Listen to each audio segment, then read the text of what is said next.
Hi there. I'd like to talk to you about one of the big overarching problems that is facing education today. I'm going to be talking in a higher ed context, but this absolutely applies K through 20. Now, I realize that there are a lot of issues that are problematic for education, especially higher ed when it comes to financing, student loan debt, all sorts of issues with the infrastructure of the college and university experience. But what I want to speak to is something that actually is fundamental. It's an underpinning of the infrastructure as it applies to teaching and learning. So I want to talk to you today about outcomes as they triangulate with the forgetting curve, as that triangulates with something called interleaving. Have you ever been at a faculty meeting when you've heard a professor, often in a kind of smug tone, say, "I thought that my students would have known this thing that I thought was taught in this other class." Sometimes I've actually heard it called out. "I thought they learned this in 110, or I thought they learned this in 205. And I just want to sometimes say, wait a minute, pick me. I know why your students don't seem to remember that information. Have you ever had a conversation with a CEO or a manager or a hiring manager at a company who says, wow, we cannot find students turned employees who know how to do things, who know the information we would have assumed that they learned in college or at the university? And again, I just want to stand up and go, wait, pick me. I think I have an idea. Have you read blogs by students who have graduated saying, why didn't I learn this? How do I not know these things? Why did my education not include practical, pragmatic things that I have to use in my career? Again, I have a few ideas. So really, what I want to try to speak to is how we can start to deal with that issue.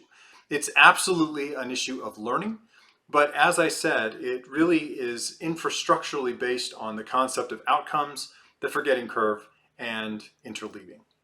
So let's look for a moment at outcomes. Now, I'm basing this off of a concept that I very much believe in, that you've got levels of what are typically outcomes. Some are measurable, some are not. You know, at the top level, you have the vision statements of universities, the mission statements of universities. Those are really not measurable. That students will be better citizens, students will be able to get jobs, things like that. That's not really a measurable thing that we can deal with. Below that, though, you have goals, often called program goals. These are the things that say students will be able to think critically. Students will be able to do something specific to the program, something in accounting, something in math, something in science, that they will get these things. Now, there's often in a program, there are sometimes 7, 8, 9 of these things, and they are fed to me in my model by something that is measurable. So whether or not a person is good at accounting, that may be part of the program goal language, but that's not really measurable. It's too ambiguous, too broad. But when you get down to the next level, the outcome level, it now is measurable. So you now can actually measure whether a person is achieving something, doing something, figuring something out. Now, I think that there's still another level below that, the objectives level, that are the finite outcomes, the things that are very, very specific. Can a person put together a spreadsheet? Can they, in my discipline, for example, in communication, can they create an introduction with all of the necessary parts of that introduction, a preview statement, a thesis statement, a statement of credibility, things like that. So as I think of the outcomes ladder, we really have to look at what is measurable and what is not measurable. Now, at the same time, we have to look at what is called the forgetting curve, or the spacing effect, the space effect, sometimes called the Ebbinghaus curve.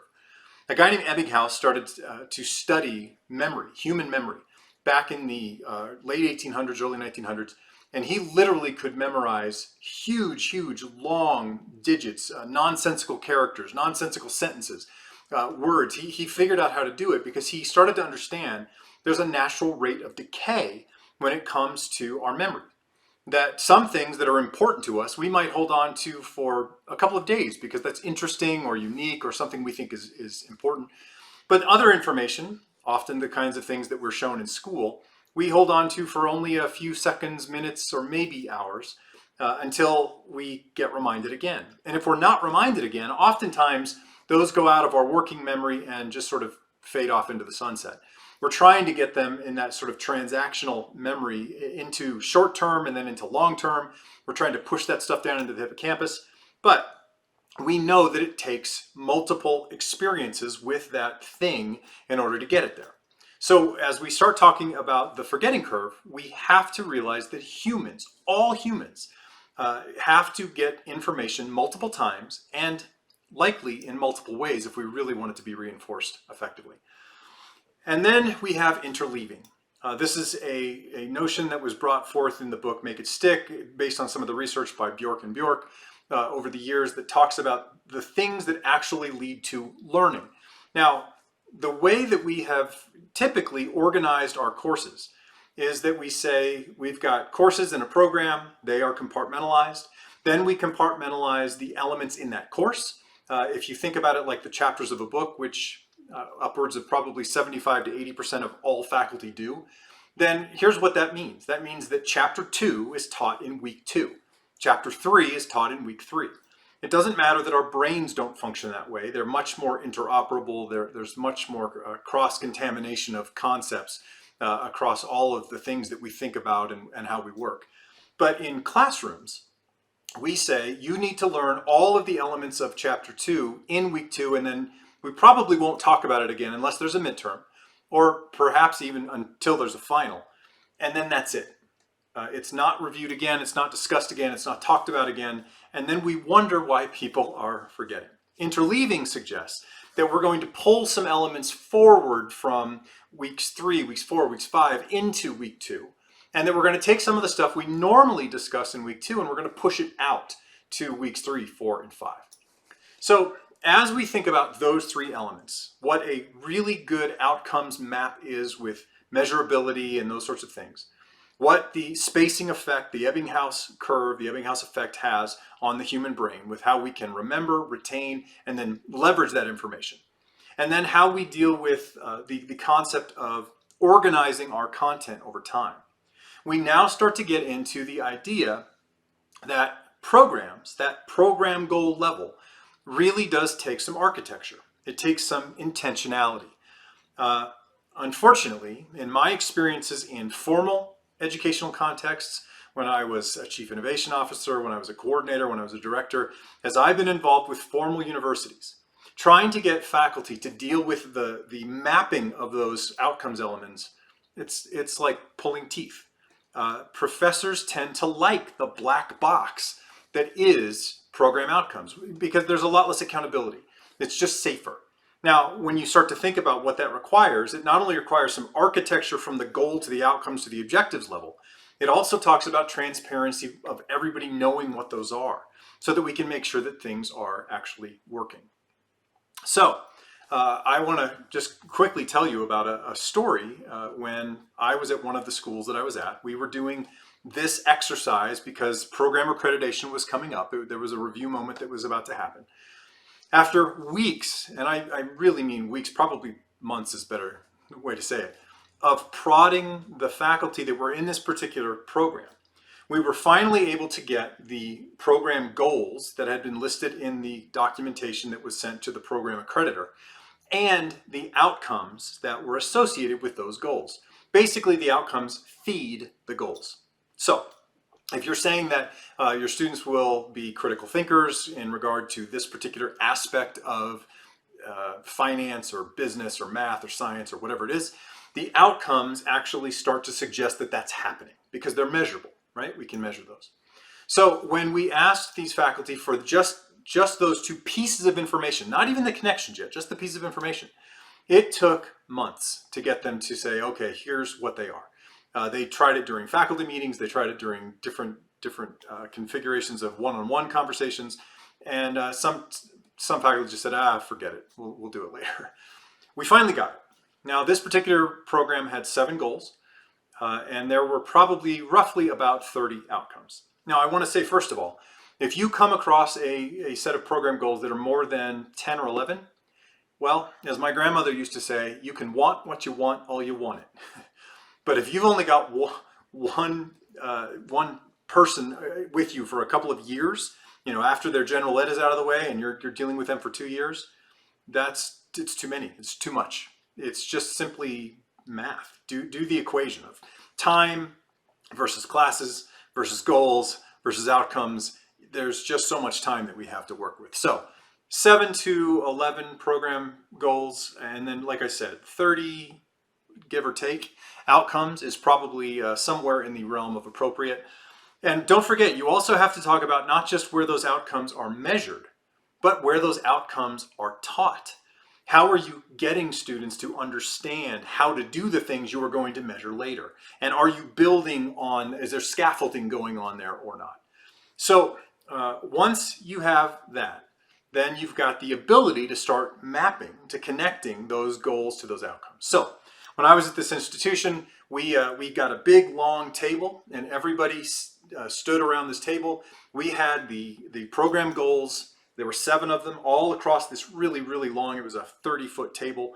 And then we had the outcomes on cards. And we had multiple of all of them. So basically, what we did then was we took all of the classes in that program and we asked where all of those things were happening. Where are those outcomes taught in which classes? So for the classes, that's just simply a matter of looking at the program, and even in those programs where you've got variability, in other words, students can take choice A, choice B, or choice C, and that counts in terms of this program as this part of the credit. We were able to lump some of those together and start to ask the question, where are the outcomes taught, where are the outcomes measured, and how do they get to the program goal? Well, one of the program goals was about technology. It was specifically about technology. Now, I will hedge a little bit. This was in the business school. And so, as you probably imagine, there are some business schools that are not terribly tech savvy, and that's okay. But in this particular program, there was a technical requirement. There was a goal that was based on technology. Well, first of all, in terms of the outcomes for that goal, there was only one. There was a single outcome mapped to that goal. And that in and of itself is fairly problematic, especially as you start to look at the other outcomes as we laid them out on these tables and mapped them to the program goals. That most of them were rich and robust.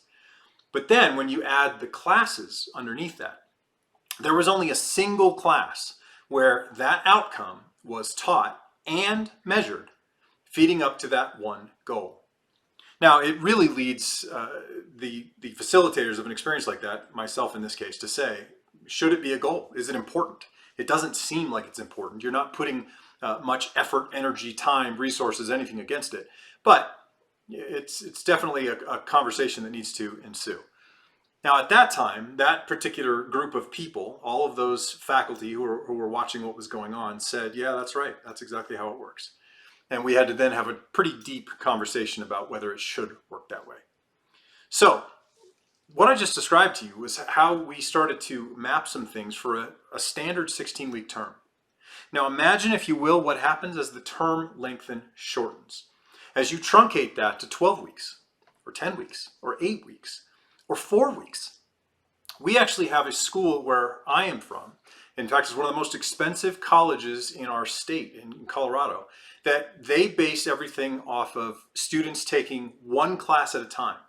They take a class for somewhere between 2 and 3 weeks, and that's all they focus on for 2 or 3 weeks. Now, the students love it. Faculty love it. They are able to focus on it. They're able to get through things. They really enjoy it. But here's something that's interesting. Just like the research in Make It Stick suggests, while people love that sort of truncated, just focus on one thing experience, the learning that comes from that is almost non-existent. Do the students do well in the tests following those courses? Absolutely. They do phenomenally well, actually. But the problem is this. When those students are given those finals again 3 weeks later, 3 months later, at the end of a program, they do very, very poorly. In fact, I was having a conversation with 3 alumni from that institution very recently, and they were all lamenting how much they did not learn in their college experience.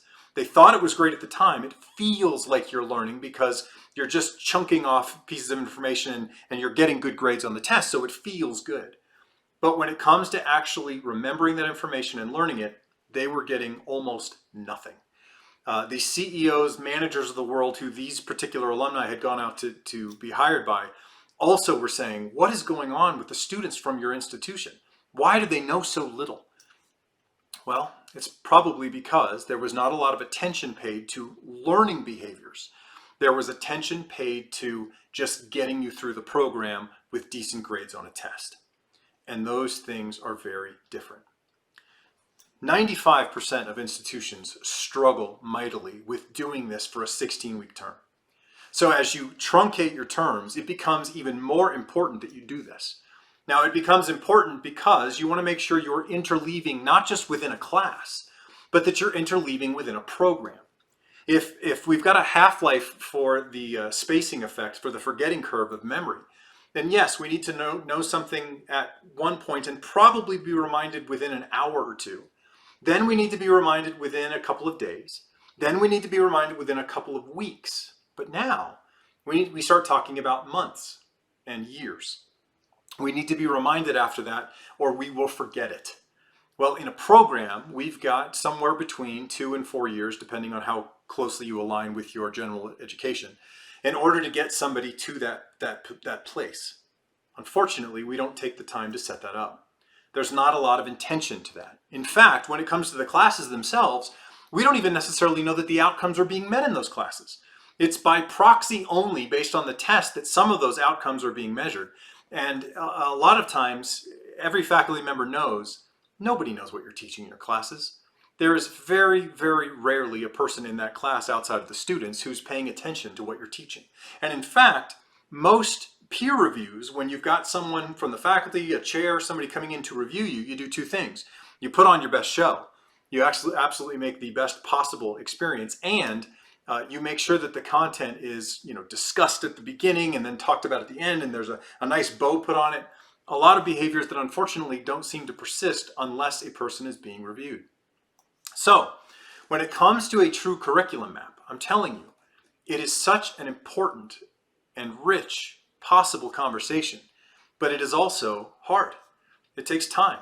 It takes a lot of thought. It's a draining experience. If you were to set yourself up to do this over a morning, a 4-hour experience with every faculty member in the department that teaches within that program, or at least the lead faculty who do, that then it can be disseminated out to possible adjuncts and things like that. It's crucial work that people rarely engage in. Just like I was honored to be allowed to stay in a room at a school up in the northern part of our country, there was a nursing program that had called me in to do some speaking. And after I spoke, I sat down, and then the department chair stood up, and they did this amazing exercise where they had all the pictures from their nursing program. They had all the students' pictures on little cards, and they put them up on boards, and they said, I want you to come up and pick the students off and put them under your name if you think that student believes you care about them. It was fascinating to watch the faculty go through this exercise, because the chair had the survey results of which students felt like they were cared for and by which faculty. Now, unfortunately, about 45 to 50% of them didn't feel like they were cared about by any faculty. And you could even see that happening as the faculty went up and looked at the pictures, and some pictures they didn't know. They didn't know some of the students. They weren't sure who was cared for. Well, that is a phenomenal exercise. And that's an affective exercise, which we know underscores and underpins learning. This is a cognitive exercise. Is it on the learning side? No, it's on the teaching side. It's on the instructional side, but it is crucial. So, as you start to think about the creation of a curriculum map, and you start to take into considerations time and quality, you're going to have to make some tough choices. Can shorter terms lead to real learning? It's possible, but it's definitely much, much harder. There is a tremendous amount of intention that is required, of strategy that is required, of cross-course thinking and action, and transparency, quite honestly. And if you've got that, it can be done, but it's not easy. Without it, we see what the results are from decades of problematic issues with higher education. If you read Brian Kaplan's work, The Case Against Education, you will see very clearly that students do not learn most of the time in their higher education experiences. I would posit that this is one of the main reasons that that's happening. We are not taking any time to review with our students. We are not forcing them into situations where they have to remember what has come before and try to tie it to what is going on now or in the future. We don't worry about what their brains are naturally good at doing when it comes to remembering. We are not good at taking the curriculum and interleaving it and intermixing it across a course, let alone a program. Instead, we compartmentalize everything and just assume that because we said it out loud that students must have learned it. Or because they got a good grade on a test, they must have learned it. When, again, we know that if they take that test in 3 months, they'll likely get the equivalent score of a student who didn't even take the class at all.